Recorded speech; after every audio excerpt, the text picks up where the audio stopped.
Welcome back once again. In the last class, जो हमारी last class गई है, उसके अंदर मैंने आपको ये वाला जो चैप्टर है, that is globalisation and the Indian economy, that I had summarised. So you can definitely as a part of your boards और प्री बोर्ड्स आप उस समरी को भी देख लोगे, उस समरी को भी कर लोगे. मोर मोर मोर देन इनफ. आपको जो है अलग से एनसीईआरटी करने की जरूरत है ही नहीं, because that summary itself comprises everything which is required for your exam. बहुत छोटा है, आपका आधा सिलेबस इस पर्टिकुलर पोएम से कट चुका है. I had already shared that with you. आपके पेपर में इस वक्त according to your syllabus you are having what is globalisation, then what are the factors that enable globalization. यही दो है, और इस पूरे कंसेप्ट के अंदर से आपके 3-4 क्वेश्चंस निकल के आते हैं which I am going to do along with the NCERT. मैं आपको बता दूं.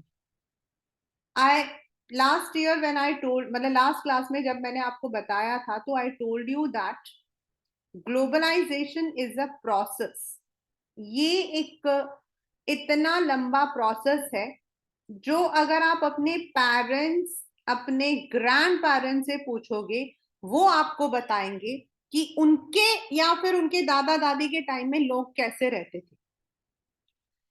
One single example which I am starting off is कि my mother use to tell me, मेरी मम्मा मुझे बताती थी, मतलब मेरी जो बड़ी माँ थी, व्हाट यू कॉल मासी, तो कहती थी कि she was not that much rich, but when she was supposed to visit a doctor she would come in, you know, taxi.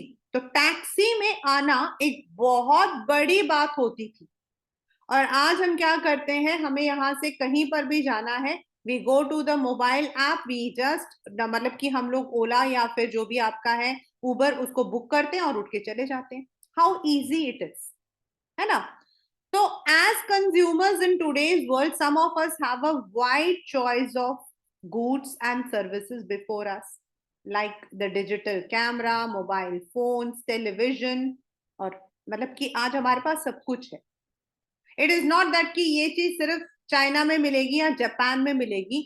Now it is available everywhere.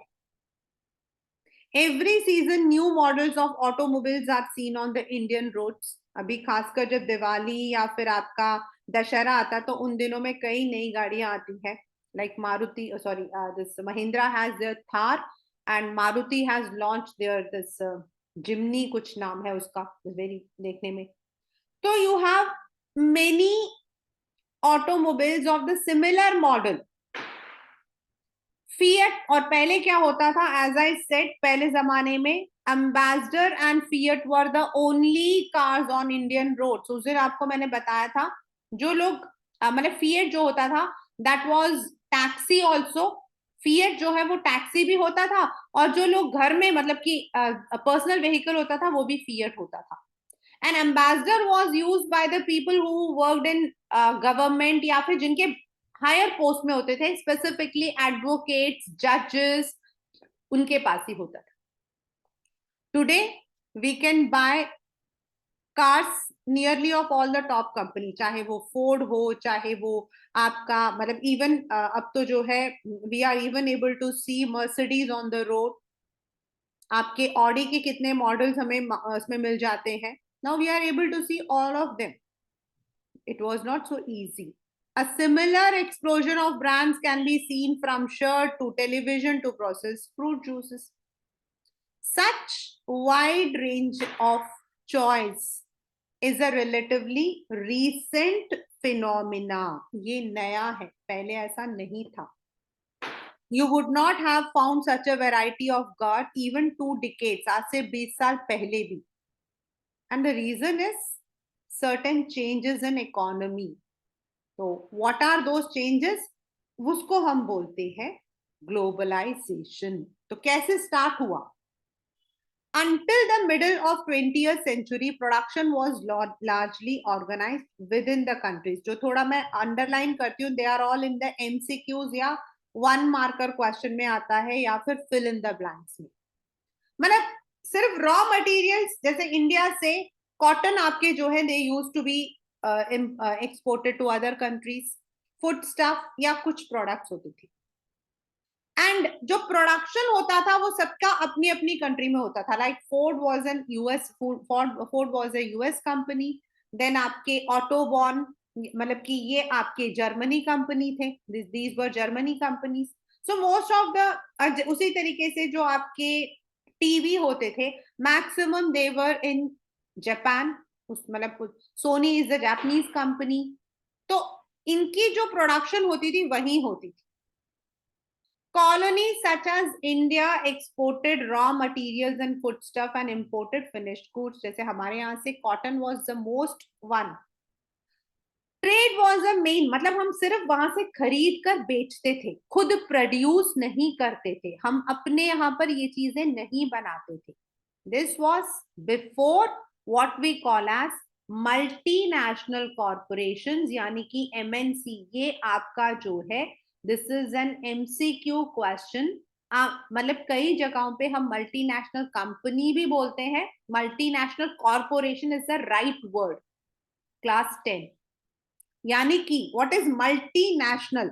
Multi का मतलब होता है कई जो आपके कंट्रीज हैं वहां पर इनका या तो प्रोडक्शन होगा या तो इनका कुछ और सर्विस होगा। लाइक इंडिया, चाइना जो है वो आपके सारे रॉ मटेरियल सप्लाई करता है। चाइना क्या करता है? रॉ मटेरियल सप्लाई करता है। इंडिया क्या करता है? इंडिया जगह भी देता है, इंडिया लेबर भी देता है। इंडिया जो है इवन, मतलब इंडिया के अंदर आप जगह मतलब बनाते हो तो you get more subsidies also. We have the English speaking people. Then आपके कोरिया या फिर अदर एरियाज है, वहां से भी आपके जो कंपोनेंट्स हैं, यानी कि उसके अलग अलग जो पार्ट्स होते हैं वो आते हैं। देन पॉलिशिंग वगैरह जो है आपके वेस्टर्न साइड में होती है। और इस तरीके से एक कंपनी जो है अपना प्रोडक्शन अलग अलग जगहों पर कंट्रोल करती है। They set up their offices and factories for production in region where they get cheap labor and other resources.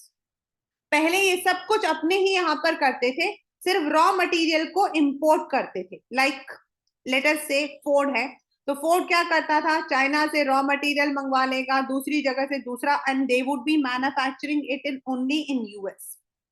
तो हम इंडियंस अब यूएस जाकर तो उन चीजों को खरीद नहीं सकते थे, और अगर हम उसको इंपोर्ट करके खरीदेंगे तो उसका दाम डबल ट्रिपल हो जाएगा, which was not in the budget. But now वही सामान हमारे इंडिया के अंदर ही प्रोड्यूस हो जाता है।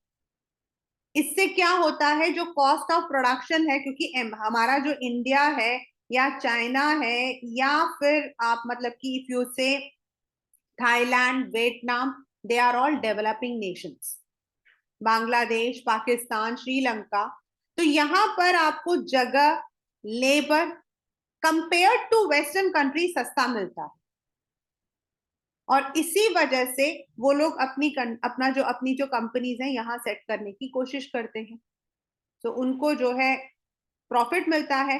जो चीज वो अपनी कंट्री में 1,000 रुपए का बनाते, यहाँ पर दे इट कॉस्ट ओनली 100 रुपीज। उनको भी प्रॉफिट, हमें भी profit. A large MNC producing industrial equipment, this is one of the example, designs its product in research centers in US। मतलब कैसे वो काम करती है, दिस इज, ये जो मैंने ऊपर एग्जाम्पल दिया है ना बच्चे, ये वही एग्जाम्पल, उसी का एक एग्जाम्पल है। इट प्रोड्यूसेस डिजाइन्स, उसका जो डिजाइनिंग है वो कहाँ होता है? यूएस में होता है।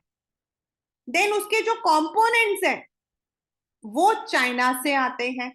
Then they are all shipped to Mexico and Eastern Europe where the projects are assembled। मतलब वो सामान लेते हैं, फिर उस सब सामान को वो लोग मेक्सिको और ईस्टर्न यूरोप, ये भी आपके डेवलपिंग नेशंस हैं, एंड वहां पर वो सामान सबको असेंबल किया जाता है, और उसके बाद उस सामान को बेचा जाता है थ्रू आउट द वर्ल्ड।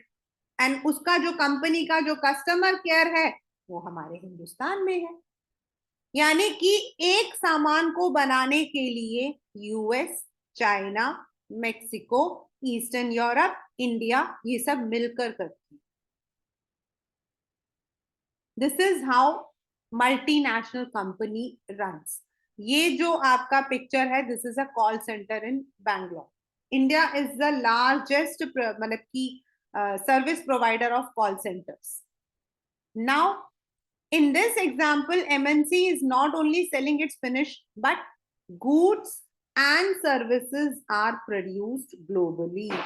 मतलब रॉ मटेरियल कहीं से आ रहा है, लेबर कहीं से आ रहा है, कंपोनेंट कहीं से आ रहा है। The production is divided into small parts and spread across the globe. For example, China, manufacturing location, Mexico and Eastern, closeness to market. India may we have highly skilled engineers. It has also the educated English speaking youth who can provide customer care services.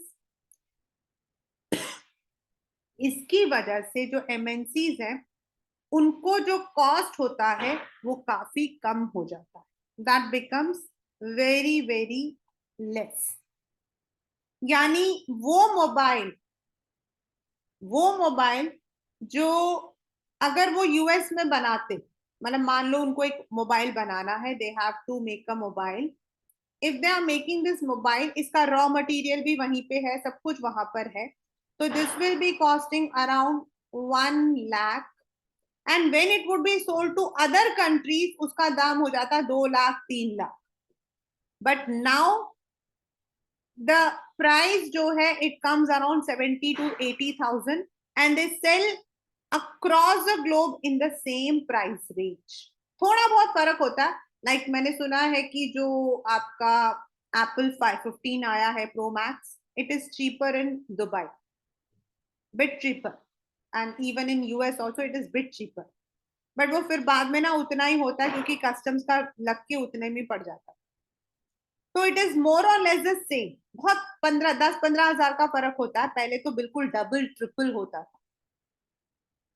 Now in general MNC set up production where it is close to market, जहां उनको सामान easily बिक जाए, जहां उनको labours, यानी कि अब लेबर का मतलब बेटा please don't think labour as वो जो मिट्टी का बर्तन ऊपर लेके जाना, वो लेबर नहीं, लेबर मतलब employees, where the availability of other factors is assured, and then government भी एमएनसीज को सपोर्ट करती है।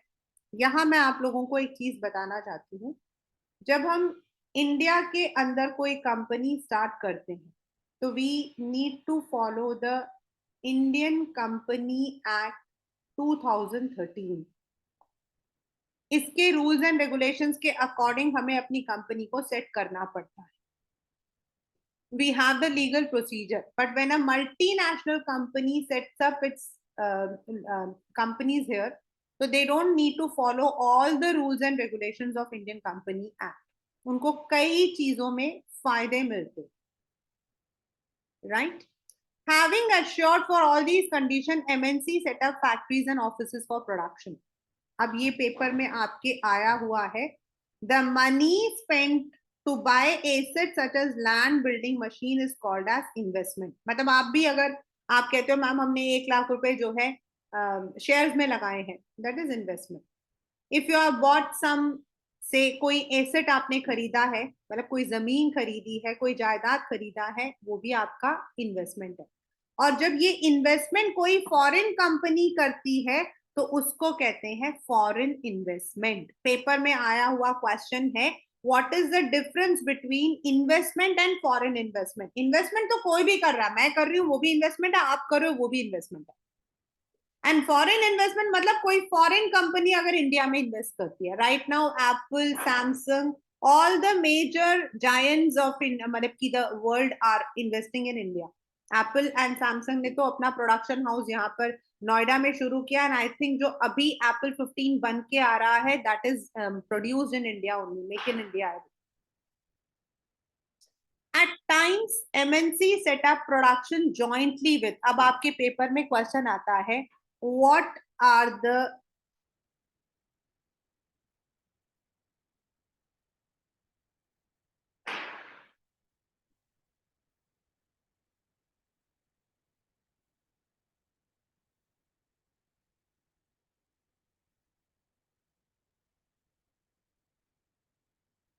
मतलब वो किस किस तरीके से करते हैं? There are different veg.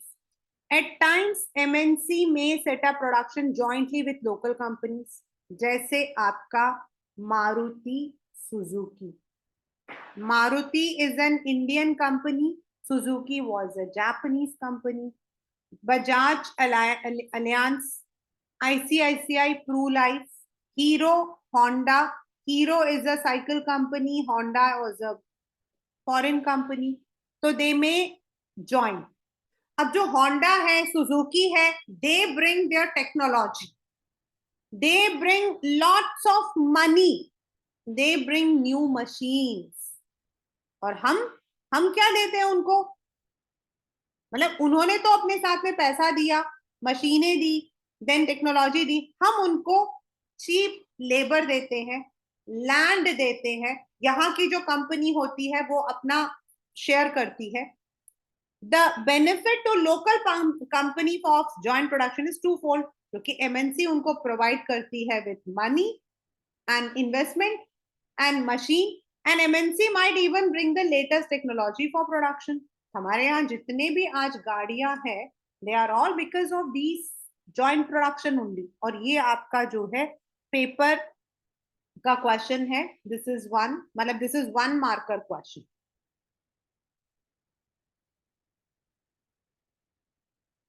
This is a one marker question आया हुआ है. What is a common route? मतलब एक तो है जॉइंट प्रोडक्शन, जैसे मैंने आपको बताया मारुति सुजुकी, राइट. दूसरा है दे में बाय द लोकल कंपनी. यहाँ पर कोई कंपनी जो है वो मतलब कि लॉस पर चल रही है, वो उसको खरीद लेते हैं, या कोई कंपनी बेचना चाहते हैं अपने आप को, खरीद लेते हैं. फॉर एग्जाम्पल कारगिल फूड, ये अमेरिकन कंपनी थी, इसने इंडिया के परक फूड्स को खरीदा था. They are the edible oil. आपका आई थिंक फॉर्चून है, नहीं फॉर्चून तो आई थिंक अदानी का है, आई थिंक सनफ्लावर का कोई ऑयल है वो. So now Cargill is the largest producer of edible oil. Edible मतलब which can be eaten, which can be consumed. उसको हम edible बोलते हैं. ये दूसरा है. पहला joint venture, पहला है आपका joint venture. सेकंड आपका है buying an existing company, मतलब जो ऑलरेडी कंपनी है उसको खरीद लो. तीसरा, many of the top wealthy companies, entire of the developing with such enormous wealth, imagine the power and influence of these MNCs. There is another way. Large MNCs in developed countries place orders for production with small producers. उस दिन आपको मैंने ये example बताया था कि जो आपके बैट होते हैं क्रिकेट के, वो आपके मीरठ और जम्मू में बनते हैं. They are the best producers. ऐसा नहीं और कहीं नहीं बनते हैं. सिमिलरली आपके जो बॉल्स होते हैं वो, देन आपके जो अंडर गारमेंट्स होते हैं वो लुधियाना में और तिरचूर, आपका तिरपुर इन तमिलनाडु, वहां बनते हैं. तो ये लोग क्या करते हैं, जो बड़ी बड़ी कंपनीज होती है ना, ये इन छोटे लोगों को, मतलब वो हमारे घरों वाले होते हैं, they are just in the houses.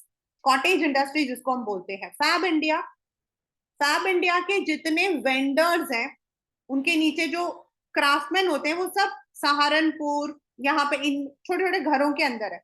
वो लोग बनाते हैं अपने टेलर्स को रखकर, and then this is polished. उसको पॉलिश किया जाता है, उस कंपनी का नाम दिया जाता है, and then they are sold in the international market. For example India में जो जीन्स बनती है, उस दिन आपको मैंने ये एग्जाम्पल बताया था, and I told you when I do it with NCERT I will show you. And I told you the example also. India के अंदर Gandhi market, that is in Delhi, which is the largest आपका, and second is आपका सीलमपुर. अगर आप यहाँ पर जाओगे ना रात को 2 बजे भी, you can find the tailors sewing the jeans. ये jeans जो है through the export houses, they are exported to many companies, जो बड़ी बड़ी companies हैं आपकी, and then these are sold in US for 6,500 rupees. सोचो. So these are the common way. This is the one. यहाँ पे आप देख सकते हो women at home in Ludhiana making footballs. तो ये जो है, जो बड़ी बड़ी कंपनीज है लाइक एडिडास है या दे मेक रिबूक है, ये लोग अपने जूते, मैक्सिमम गारमेंट्स, फुटवेयर, स्पोर्ट्स, ये वो है जहाँ पे स्मॉल प्रोड्यूसर जो है वो बनाते हैं, and then through the buyers, हम लोग उसको बाइंग हाउसेस बोलते हैं, they are exported to various countries. The products are supplied to MNC, which sell them at their brand names to the customers. Can you imagine? The MNCs have the power to determine price, quality, delivery, labor condition. हाँ, बनाने से पहले वो लोग पूरा sampling करवाते हैं, they check each and everything, and then they are, उनको जो है वो अपने नाम से उसको बेचते हैं। यानी कि पहला आपका है joint venture, second is buying any existing company, and third is giving the,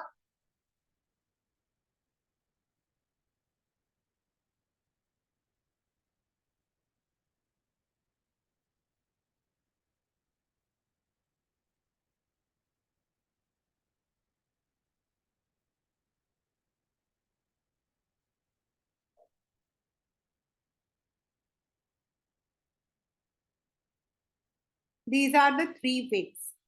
यानी कि we can see that there are varieties of ways in which MNCs are spreading their production, interacting with local, इससे दोनों को फायदा है। How? अब ये जो बॉल है, दिस बॉल जो बनाता है ना, उसको शायद ये 1 या 2 रुपए का पड़ता है। This is sold in the market for 1000 to 2000 rupees.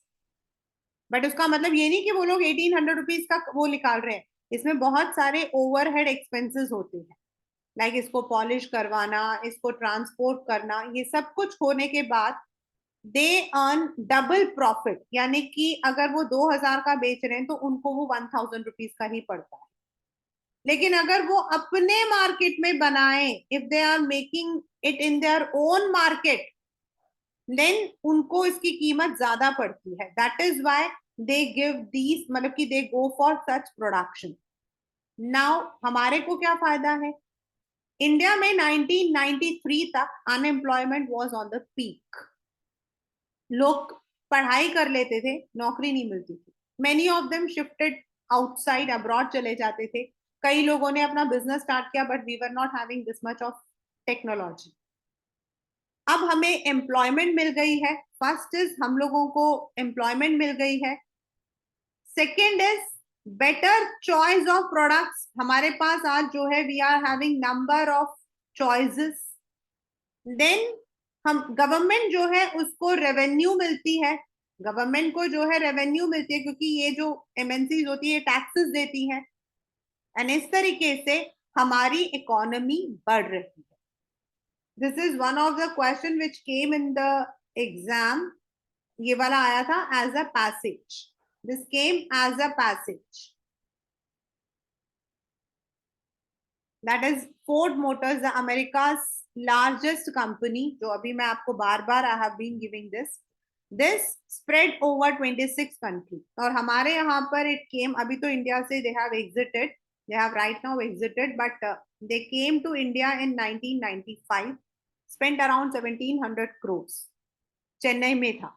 और इन्होंने कोलैबोरेट किया था महिंद्रा एंड महिंद्रा के साथ, जॉइंट वेंचर। और इन्होंने यहाँ पर जीप्स, ट्रक वगैरह किया था, एंड जो हमारे यहाँ बनता था फोर्ड के साथ में, they all were exported to South Africa, Mexico, Brazil, ऐसे कर। तो दिस इज हाउ फोर्ड जो है, it has entered into joint venture. Now foreign market, foreign trade and integration, इसके अंदर आपका जो क्वेश्चन है वो ये है, this is the question.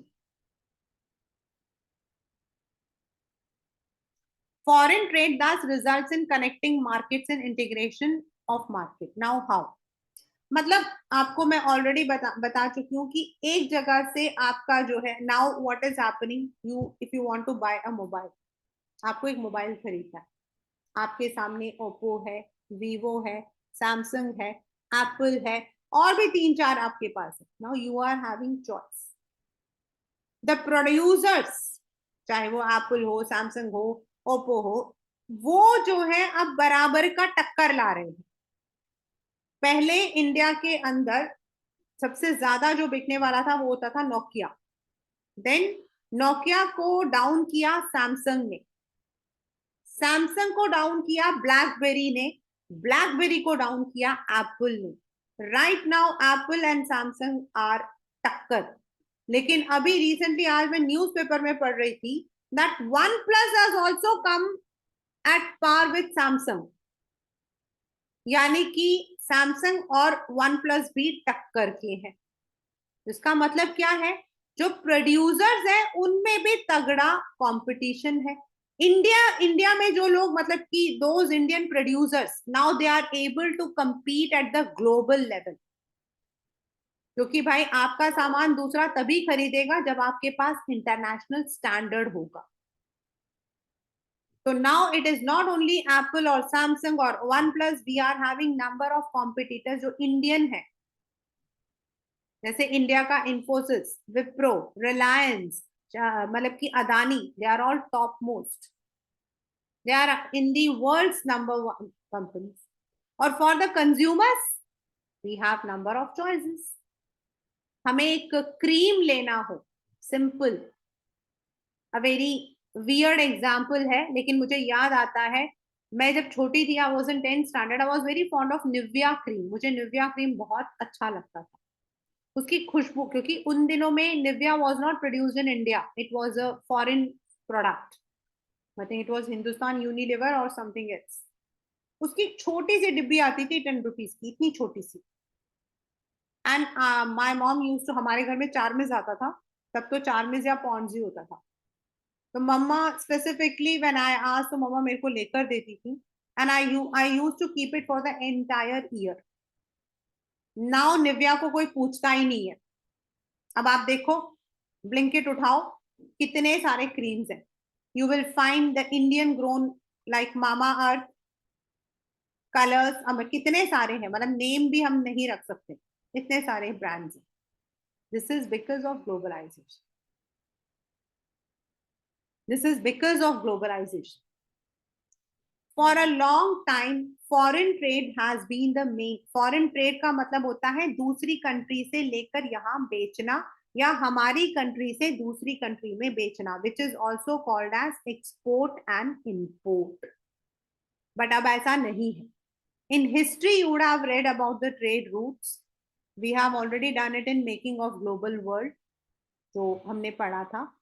So to put it simply, foreign trade creates an opportunity for the producers to reach beyond the domestic markets. तो अभी मैंने आपको वन प्लस सैमसंग का एग्जाम्पल दिया, मामा अर्थ का एग्जाम्पल दिया, ये यही पहले वो प्रोड्यूस करते थे, सिर्फ उनकी कंट्री के लोग यूज करते थे। Producers can sell their produce not only in market located within the country but even in other countries. Similarly, for the buyers, import of good produced in another country is expanding choice of goods. पहले imported sari, imported चीज का मतलब होता था लोगों का ये मुंह ऐसे खुलना, ओ माय गॉड, वो इंस्टा पे आजकल होता है ना, सो ब्यूटीफुल, सो एलिगेंट, वो वाला हाल होता था। Now it is not like that, now Indian products are ruling the market in general. ये वाला आपका इसका आंसर है class 10th। Opening of trade good travel from one market to another, choices of goods in the market rises, prices becomes easy and producers can compete। ये इसका answer है, जो ये क्वेश्चन मैंने लिखा है इसका आंसर।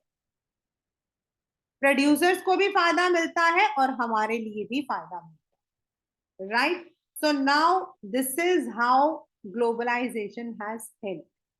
ये आपका क्वेश्चन है, what is globalisation, one marker, और व्हाट आर द फैक्टर्स आपके 3 या 5 में आएगा बस। फर्स्ट इज एमएनसीज जो होती हैं, what are the foreign investment made by MNC in these countries, जहां चीप है, जैसे India, China, Vietnam, these are all the South Asian countries. At the same time, foreign trade between countries has been rising rapidly. पहले export और import पर भी there were many restrictions, सब चीजों को आप एक्सपोर्ट नहीं कर सकते थे, सब चीजों को आप इंपोर्ट नहीं कर सकते थे, बट अब वो हट गया है. A large number part of foreign trade is controlled by MNC. For example, the manufacturing plant of Ford Motor in India not only produces cars, it also exports car for other developing countries, export car components for the world. तो ये जो MNCs हैं, they not only produce, they are also marketing their products. The result of greater foreign investment and great foreign has been greater integration of production and market across the world. यानी कि globalisation is the process of rapid integration of interconnection. यानी कि आज पैसा यानी कि capital, आज सामान यानी कि गुड्स, एंड पीपल यानी कि लेबर आर इंटरकनेक्टेड. आपको कोई भी सामान, आपको एक प्रिंटिंग करनी है, ठीक है, आपको एक प्रिंटिंग करनी, ये एक एग्जांपल है, नीचे है, अभी आएगा. आप उसको डिजाइन करो लंदन में, थ्रू द ईमेल आप इंडिया में भेजो, यहां पर उसका स्ट्रक्चरल बना दो, एंड देन यानी कि जो पैसा है वो फॉरेन कंपनी लगा रही है, सामान है वो थ्रू ईमेल आया है, और हम लोग जो है through the internet we are able to send it back. MNCs are playing a major role. पहले ऐसा इजी नहीं था. More and more goods, services, investment, and technology are moving between the countries. Besides movement of good, service, investment, there is one more way in which countries can be connected, and that is movement of people. आजकल लोग जो है foreign जाते हैं, पहले जाकर US में settle होना, कनाडा में सेटल होना, या फिर यूके में सेटल होना was a dream. Today is nothing. आप में से पता नहीं कौन सा बच्चा होगा जो वहां पर होगा. I had my favourite student, मेरा सबसे फेवरेट स्टूडेंट, मतलब first student when I was in school, Aditya Botra. He was actually a compete to my daughter, but he loved me like he loved नहीं बोलूंगी मैं, he loves me like anything. मतलब वो अभी भी मुझे यूएसए कॉल करता है. He is coming to India next week. He went, he is not rich, बस he went for better opportunity. मेरे ऐसे बड़े सारे बच्चे हैं जो वहां पर सेटल्ड हैं. Many of my family, most of my family members are there, and this is because of globalisation. क्योंकि वीजा प्रोसेस आपके इजी हो गए हैं, जॉब की अपॉर्चुनिटीज आपके लिए इजी हो गई है. पहले ये सब चीजें बहुत मुश्किल थी. In fact it was next to impossible for common man. People usually move from one country to another in search of better jobs, better income, better education. In the past few decades, मतलब बहुत ज्यादा नहीं हुआ है. अभी क्या है कि these things are coming to India also. तो इसीलिए there have been, but definitely this is one of the, मतलब कि मेजर हमारे लिए एक था. पहले जाकर कोई, जैसे Jawaharlal Nehru, Mahatma Gandhi, they were all the people who studied in London, barrister वहीं से पढ़े थे. Then Gandhi ji practice in South Africa, then he came. उस जमाने में जाकर बाहर पढ़ के आना वाज समथिंग वेरी वेरी, मतलब बहुत उससे देखा जाता था, because they were all money, बहुत पैसा लगता. Today it is not. In fact medical जो आपका एजुकेशन इन इंडिया है, it is triple costlier then any other country. बाहर इससे सस्ते में हो जाता है. This is how.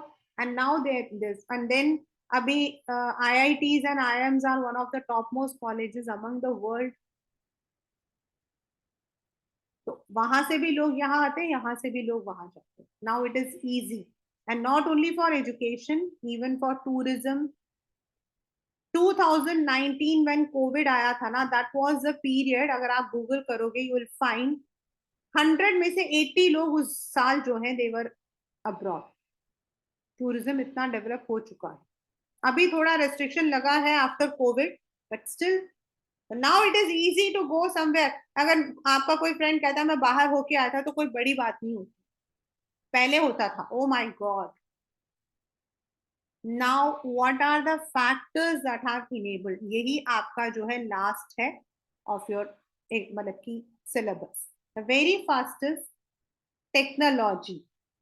पहले टेक्नोलॉजी आपकी डेवलप नहीं थी। अगर आपको याद हो, I don't think you remember, making of global world में एक वो सेक्शन था जिसमें हमने पढ़ा था कि जो मीट होता था पहले, आपके जो एनिमल्स होते थे उनको शिप में बिठाकर भेजा जाता था, इसीलिए इंग्लैंड में मीट बहुत ही महंगा होता था। लेटर ऑन जब रेफ्रिजरेशन आ गया तो मीट जो है वो सस्ता पड़ गया, because now the live animals नहीं, मीट को एज प्रोसेस मीट भेजा जाता था। The same is for other areas also. Rapid improvement of technology is one of the major factors that stimulated the globalization process. For example, for the past years, several improvements are there in transport technology. क्योंकि अभी हमारे पास जो मतलब कि transport है, उसके लिए जो हमारे पास, if you look at this figure, अगर आप इस फिगर को देखते हो, पहले सामान को चढ़ाना उतारना मुश्किल होता था, but now if you see the containers have led to huge reduction in port. बड़े बड़े कंटेनर्स ये जो बने हुए हैं, if you have seen EDM के पास, अगर आप लोगों ने देखा हो तो ईडीएम के पास में आपका दिस इज मतलब की कंटेनर कॉर्पोरेशन ऑफ इंडिया है, सीसीआई, बिल्कुल ईडीएम के थोड़े आगे जाकर है, टाटा मोटर्स के। You can see these kind of container, और ये जो कंटेनर्स है ना, they are not only containers, इनके अंदर कई टेक्नोलॉजी भी है, मतलब some of them are completely fully air conditioned also, जिसमें आप वो सामान भेज सकते हो जो खराब हो सकते हैं। देन आपके जो ये मतलब कि ट्रैक्टर्स हैं, देन ये जो आपके क्रेन्स हैं, पहले ये क्रेन्स आपके ऐसे नहीं होते थे, सिंपल होते थे, but now technologically advance cranes हैं जो सामान बड़े मतलब भारी सामान को भी उठा देते हैं, that has enabled. Second is information and technology, यानी कि आपका आईटी इंडस्ट्री, आपका ईमेल, आपके फैक्सीमाइल्स, आपके इंस्टेंट मैसेजिंग। आज अभी आप मेरे साथ बैठे हुए हो, you can speak to anyone across the world on WhatsApp, Telegram, Snapchat, anything. पहले क्या होता था, टाइम गैप होता था हम लोगों को उसके according, and we were not having all these. पहले हम लोगों के पास पीसीओज नहीं थे, एसटीडीज नहीं थे, but now we are having all the facilities. In the recent time, technology in the areas of telecommunication, computers, internet, ये काफी हुए हैं, like telegraph। टेलीग्राफ तो आप लोग कभी सोच भी नहीं सकते हो, because it was abolished in 2017। Telephone, fax भी अब नहीं यूज करते हैं, because we are having the instant messaging and we are also having the email, but they are all using the satellite communication design. You might have also ventured into the amazing world of internet. Now you can share anything through email, talk to anyone at negligible cost. And then अब जो नए platforms आए हैं वो और भी हमें help कर रहे हैं। सो ये मैंने जो आपको एक एग्जांपल बताया था, a news magazine published for London, है ना, ये लंदन में है, इसको डिजाइनिंग एंड प्रिंटिंग दिल्ली में किया जाता है, फिर उसका जो टेक्स्ट है उसे इंटरनेट के थ्रू जो है इट इज मतलब कि उनको उसे भेजते हैं। देन उसके बाद वंस द डिजाइनिंग इज मतलब कि कर दिया जाता है इंडिया में, उसका बेसिक मतलब कि प्रिंट हो जाता है, उनको एयर से लंदन कर देते हैं, and then through the bank, through the NEFT मतलब ई बैंकिंग के थ्रू पैसा भी आ जाता है। This shows how IT has enabled the globalization. Last but not the least is liberalization. यही तक आपका पेपर के अंदर है।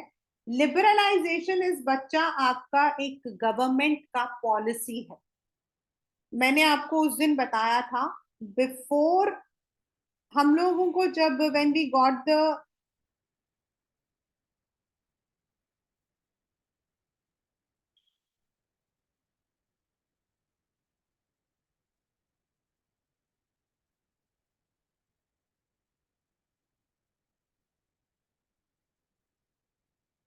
when India got independent, at that time Indian traders were not that much rich, knowledgeable.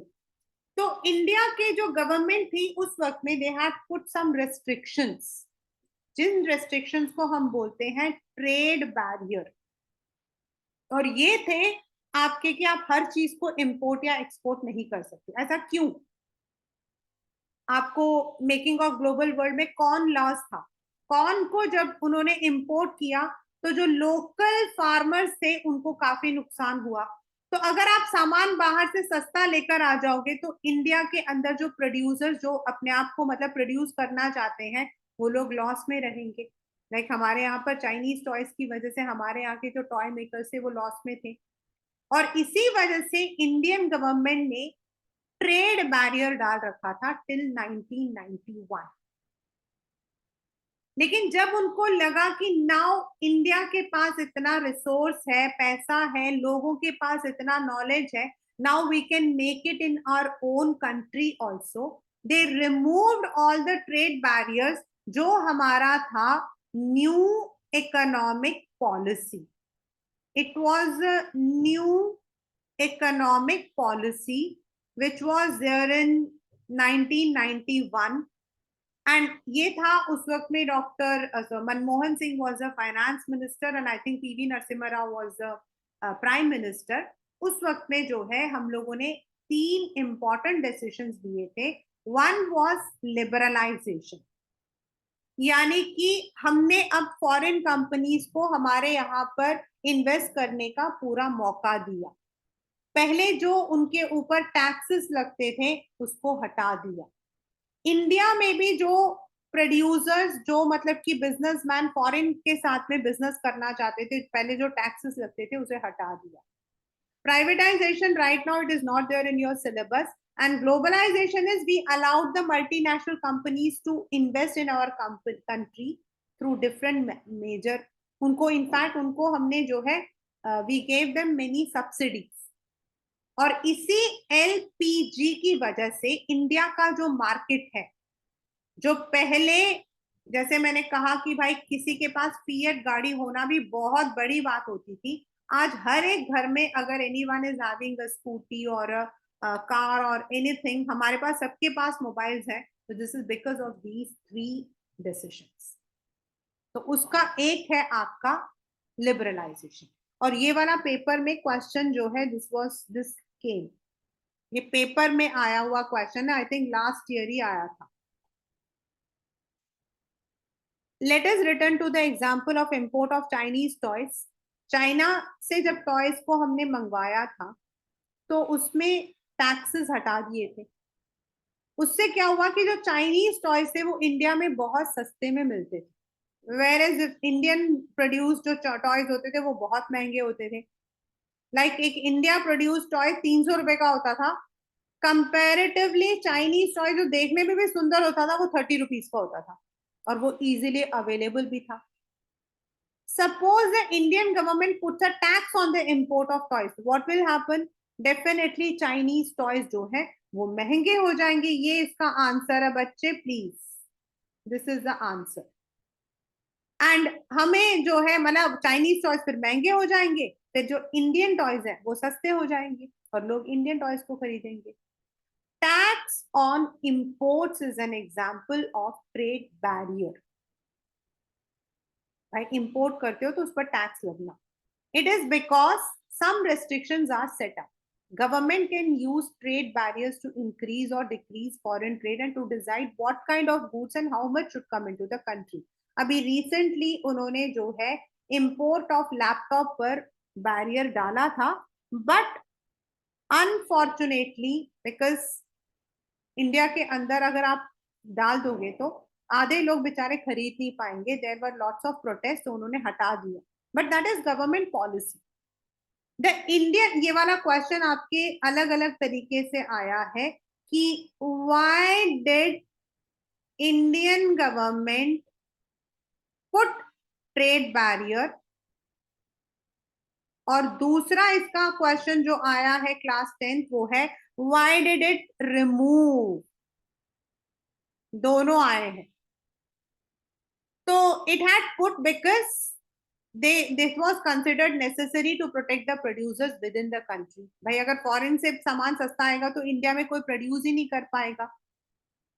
Industries were just coming up in 50s and 60s and competition from import would not allow these industries to come up.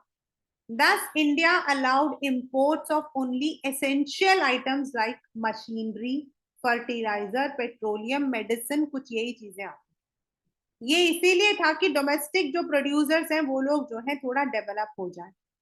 Starting around 1991 ये आपका है why it was removed। ये आपका जो है question है, why it was removed। The government decided the time had come for the Indian producers to compete with producers around the globe. It would improve the performance of producers because they would improve their quality, and this was also supported by international organizations. Thus, barriers on foreign trade and foreign investment were removed. तो पहला question है why they put, और दूसरा है why they remove। Removing barriers on restrictions set by government is called as liberalization। liberalization में बहुत सारी चीजें हैं, बहुत सारी हैं। If you are taking economics in 11th and 12th standard, you will understand. With liberalization, business are allowed to make decisions freely। उन्हें क्या export करना है, क्या import करना है, and the government imposes lesser restrictions जो पहले थी अब liberal है। So that is why it is called as liberalization। So these are, first question is why it was put and second is why it was removed। and ये है Chinese toys वाला कि Chinese toys जब हमारे यहाँ पर आए थे so they became very popular because they were very beautiful and they were very cheap। But जब चाइनीज टॉयज आए तो जो इंडियन टॉय मेकर्स है ना उनको काफी नुकसान हुआ था because now they were not able to sell। many of the companies selling the toy making had to close down। so this is what we call as globalization।